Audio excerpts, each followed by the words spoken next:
Hello everyone, welcome back to light by Shivali. और आज की इस वीडियो में हम डिस्कस करने वाले हैं चाइल्ड डेवलपमेंट एंड पेडागोजी का एक और important, that is factor affecting development. Okay, अगर आप central teacher eligibility test 2026 paper 1 paper 2 की तैयारी कर रहे हैं तो डेफिनेटली ये वीडियो आपके लिए ही है। इस वीडियो को ज्यादा से ज्यादा शेयर करें, चैनल को सब्सक्राइब करें और मेरी वीडियो को लाइक जरूर करें। चलिए, तो अभी तक हमने डेवलपमेंट की मोस्ट ऑफ टॉपिक डिस्कस कर रहे हैं और एक ये टॉपिक मैंने इस टॉपिक को पहले वीडियोस में डिस्कस किया है, लेकिन आज मैं इस टॉपिक को इंडिविजुअली डिस्कस करूंगी क्योंकि यहाँ से क्वेश्चन आते हैं। ठीक है, सो जैसा कि आपको पता है आज हम डिस्कस करने वाले हैं फैक्टर अफेक्टिंग डेवलपमेंट। ओके, हम ये चीज डिस्कस करने वाले हैं। आप मुझे ये बताइए सबसे पहले, फैक्टर होते क्या है एक्चुअली? फैक्टर चीज क्या है? फैक्टर एक्चुअली ऐसी थिंग है, एलिमेंट्स है दैट इन्फ्लुएंस डेवलपमेंट। ऑब्वियसली जो डेवलपमेंट को अफेक्ट करेगा एलिमेंट, वो फैक्टर कहलाएगा। टू मेन फैक्टर है, मैंने आपको बता रखा है, हेरिडिटी एंड इन्वायरमेंट। ओके, सो अगर हम यहाँ देखें डेवलपमेंट का मीनिंग क्या है, फैक्टर ऐसे एलिमेंट है जो इन्फ्लुएंस करेंगे डेवलपमेंट को, ये आपको मैंने बता दिया। और साथ में टू फैक्टर है, कौन से? Heredity and environment. ये वही चीज रिपीट आपको बता दी। अब जो मेन चीज हम डिस्कस करने वाले हैं, दोनों फैक्टर को इंडिविजुअली डिस्कस करेंगे। हेरिडिटी का सीधा सीधा मतलब है जेनेटिक्स से। जेनेटिक्स मींस आपकी जीन से, मींस हमें हमारे पेरेंट्स से कैसी जीन उनके ऑफस्प्रिंग में आई हैं, है ना, ऑफस्प्रिंग में आई है। ओके, सो द ट्रेट और इनहेरिटेड फ्रॉम पेरेंट्स, ऐसे ट्रेट जो इनहेरिट हुए हैं हमें पेरेंट्स से, बायोलॉजिकल फैक्टर होते हैं और बर्थ के टाइम ही फिक्स होते हैं, बर्थ के टाइम से ही चीजें फिक्स हो जाती हैं। Heredity means the quality a child received from parents through genes. Okay, so इसके example, for example, height, color, intelligence, potential। देखिए, हम नहीं डिसाइड कर सकते कि किसकी हाइट कितनी होगी। जैसे जीन्स हमारे पेरेंट्स से आए होंगे, हमारी हाइट उतनी ही जाएगी। हमारे आईज का कलर कैसा होगा, आपने देखा होगा कईयों का कलर ब्लूइश होता है, कईयों का कलर ब्राउन देखने को मिलता है, कईयों का कलर ब्लैक देखने को मिलता है। तो ये चीज कौन डिसाइड करती है? हमारी हेरिडिटी। तो हम ये बोल सकते हैं कि हेरिडिटी एक ब्लूप्रिंट की तरह काम करती है और जो बच्चा लेता है पेरेंट्स से। ओके, और ये हेरिडिटी एक बेसिक स्ट्रक्चर करती है डेवलपमेंट का, डिसाइड करेगी बेसिक सा स्ट्रक्चर कि बच्चा कैसे होगा, उसके फिजिकल, मेंटल, कॉग्निटिव, ये सारी जो चीजें होंगी वो कैसे होंगी, जस्ट बेसिक। ओके, ये फैक्टर था हेरिडिटी। Next is environment. अभी हम डिस्कस करेंगे इन्वायरमेंट को। इन्वायरमेंट का मतलब होता है कि बच्चे की सराउंडिंग्स कैसी हैं, पहली बात। दूसरी बात, ये एक्सटर्नल फैक्टर है। ऑब्वियसली आप बच्चे को आसपास कैसा इन्वायरमेंट दे रहे हैं, वो एक्सटर्नल फैक्टर है और इन्फ्लुएंस करता है लर्निंग और बिहेव को। Environment include everything around your child, everything, कैसे लोग हैं, किस तरह की सोसाइटी है, किस तरह की एक्टिविटीज है, सारी की सारी चीजें A to Z। For example, family, school, friend, nutrition, है ना, ये सारे हम बता रहे हैं, ये इन्वायरमेंटल थिंग्स है। Environmental shape how child grow and learn. देखो, हेरिडिटी ने आपको बेसिक चीज दे दी, उसके बाद इन्वायरमेंट अपना रोल प्ले करता है कि कैसे बच्चा ग्रो करेगा और कैसे बच्चा सीखेगा। It play a major role in personality and behaviour. Yes, very very right, आपको मैंने बताया था। फॉर एग्जाम्पल, हम मान लेते हैं ये है पर्सन A और ये है पर्सन B। इसके ये मैं फैक्टर ले रही हूँ उसकी जेनेटिक्स का और ये इन्वायरमेंट ले रही हूँ, ये फैक्टर ले रही हूँ मैं एक इन्वायरमेंट का। जो पर्सन A है और जो पर्सन B है, उन दोनों में फर्क ये है कि दोनों की जीन्स अलग होंगी, दोनों की जेनेटिक्स अलग होंगी।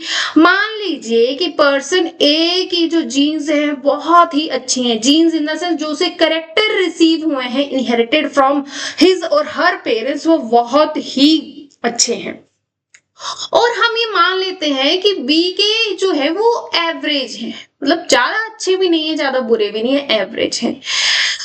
A के जीन अच्छे हैं लेकिन ड्यू टू इन्वायरमेंटल कंडीशन, या फिर हम ऐसा बोले कि सिचुएशन की वजह से उसे इन्वायरमेंट इतना अच्छा नहीं रिसीव हुआ, तो ओवरऑल उस पर क्या इफेक्ट आएगा? आप मुझे बताइए, क्या उसकी पर्सनैलिटी बहुत ही ज्यादा निखर के आएगी या उसकी पर्सनैलिटी नहीं थोड़ा कम रहेगी, ठीक है, ऑब्वियसली थोड़ा कम रहेगी। जीन्स बहुत अच्छे थे लेकिन उसको इन्वायरमेंट उतना अच्छा नहीं मिला तो बच्चा इतना आगे ग्रो नहीं कर पाएगा, वो कम ग्रो करेगा।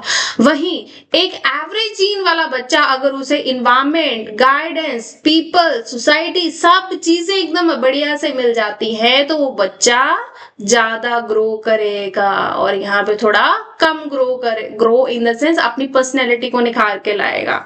ओके, सो ये चीज इन्वायरमेंट, इस तरह से हम बता सकते हैं कि इन्वायरमेंट कैसे इंपॉर्टेंट रोल प्ले करता है, ठीक है।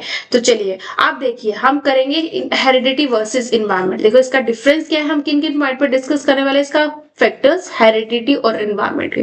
देखिए टाइप, देखो हेरिडिटी बायोलॉजिकल, ऑब्वियसली बायोलॉजी हमारे पेरेंट्स से हमें रिसीव होती है, एक बायोलॉजिकल फैक्टर है। एनवायरमेंटल एक एक्सटर्नल फैक्टर है।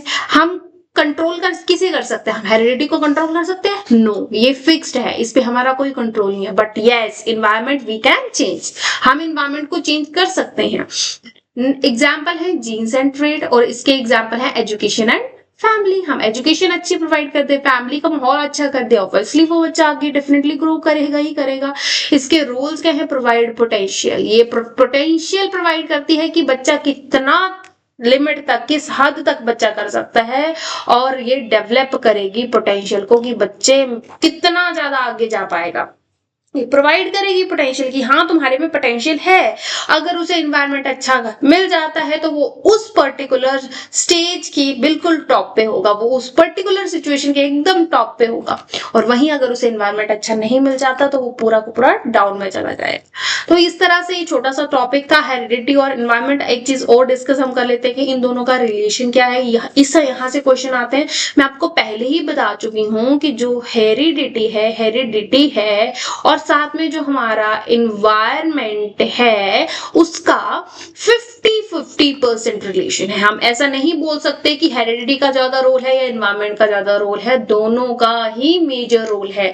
हमने अभी बात की कि ये पोटेंशियल को प्रोवाइड करेगा, इस बच्चे में पोटेंशियल है लेकिन ये डेवलप करेगा, डिपेंड करेगा एनवायरनमेंट कैसा मिल रहा है। Heredity provide potential, environment develop potential, both interdependent हैं। Heredity give the base but environment build the final personality. तो ये रिलेशन है। कभी भी आपको क्वेश्चन आता है पेपर में तो आप हमेशा उस ऑप्शन के साथ जाएंगे जहां जिसकी ये सेंस बन रही होगी कि एनवायरनमेंट और हेरिडिटी का एक बराबर रोल होता है, 50-50 रोल होता है। चलिए ये इंपॉर्टेंट चीज है। As a teacher what is yours role, आपका क्या रोल है। देखो बच्चे के जीन्स कैसे हैं, इसमें आप कुछ नहीं कर सकते। जो एक बार होना था, जो जीन्स बच्चे में ट्रांसफर होने थे पेरेंट्स से, वो हो गए। लेकिन what is your role as a teacher, उसको एक पॉजिटिव एनवायरनमेंट प्रोवाइड करना, बच्चे को एनकरेज करना हर चीज के लिए, और आइडेंटिफाई करना इंडिविजुअल डिफरेंसेस को, ताकि आप उस सिचुएशन को वैसे टैकल कर सकें और बच्चे को एक अच्छा एनवायरनमेंट दे सकें।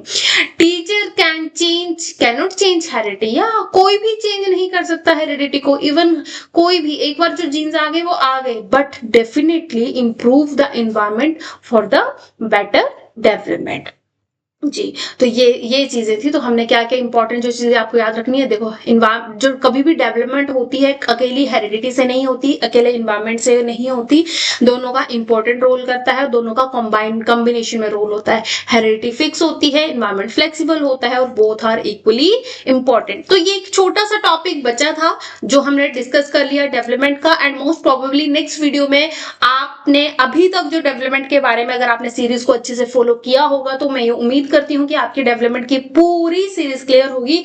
अगली वीडियो में मैं आपको टेस्ट लूंगी, एमसीक्यू। ये आपका टेस्ट रहेगा, 20 या 30 एमसीक्यूज रहेंगे कि आपने कितना सीखा और आप इस इस टॉपिक को कितना आप सीख पाए, और आप देखते हैं कि आउट ऑफ 20 या 30 कितना स्कोर करते हैं। और उन एमसीक्यू वाली वीडियो में मैं वही क्वेश्चन इंक्लूड करूंगी जो एग्जाम में पूछे गए हैं। ओके, अगर आपको वीडियो अच्छी लगी तो प्लीज लाइक करें, शेयर करें और मेरे चैनल को सब्सक्राइब करें और बेल आइकन को जरूर हिट करें ताकि मेरी नेक्स्ट वीडियो की नोटिफिकेशन आपको मिल जाए। Okay, thank you so much. मिलेंगे अगली वीडियो में, और तैयार होके आना एमसीक्यू टेस्ट के लिए।